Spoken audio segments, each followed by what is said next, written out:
কিছু কিছু উপদেষ্টার বক্তব্যের মধ্যে এখন 5 বছর ক্ষমতায় থাকার একটা খায়েশ জন্ম হয়েছে।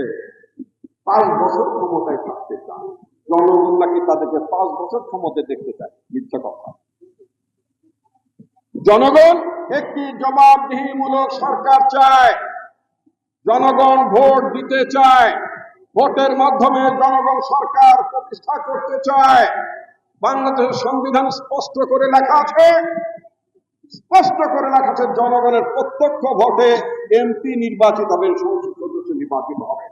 জনগণের ভোটে নির্বাচিত সংসদ সদস্যরা সরকার গঠন করবেন। সেই সরকারে যিনি মেজরিটি হবেন, মেজরিটি লিডার, তিনি প্রধানমন্ত্রী হবেন। এর বাইরে সংবিধান অন্য কোনো কথা লেখা নাই। এটা চলতো না গত 15 বছর।